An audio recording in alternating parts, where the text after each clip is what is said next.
Now let us start learning some basics. So let us say print double quotation. Inside the double quotation, whatever you write, it is treated as a string. String is a data type which contains all the characters, number, anything you put inside these quotations are treated as a string. Now as soon as you press enter, so it is executing this line. That is why we are telling it as a interactive. So it will be showing you or executing it line by line. So now this is a function, print is a function, and inside the quotations whatever you write, it is a string. So as soon as we press the enter, it is printing the hello world and telling it nil. Nil means no errors. For now just remember that nil is for no errors. Actually this is a return type here, and it is saying there is no error in executing the line. So like this we can use print. We can use the single quotation also, and inside the single quotation we can write hello world, press enter, the same result. So there is no difference between the double quotation and single quotation. As per your comfortability you can use any of them. And you can also write print inside the brackets hello world. This is also a same as the same. Brackets are ignored, and Ruby always ignores the spaces. So we can write print, we can give any number of spaces, and here we should have write hello world.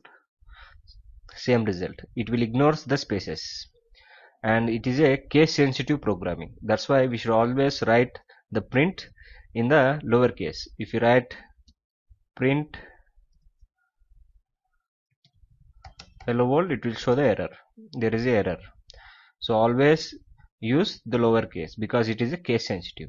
And there is one more function called puts. Instead of puts, put s. S stands for string here, and here we can write the same thing hello world. It will give the same result. So puts is the most frequently used, then print.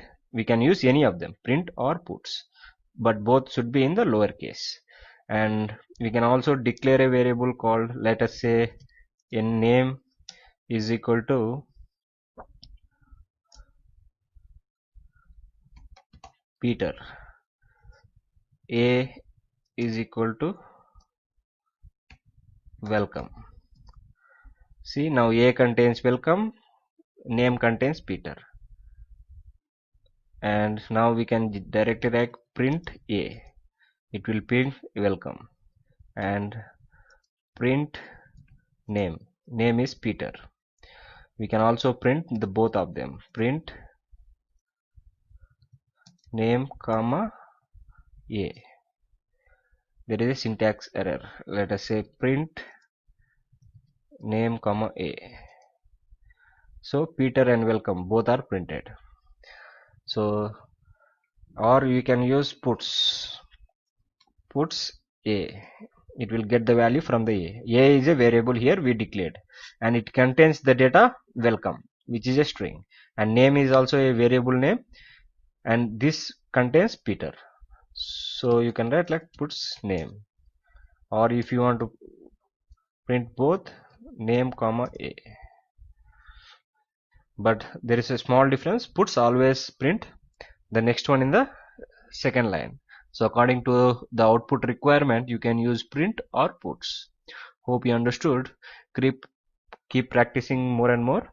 So try printing out some strings using puts and print before going to the further section. We'll be meeting in the next video with the more topic.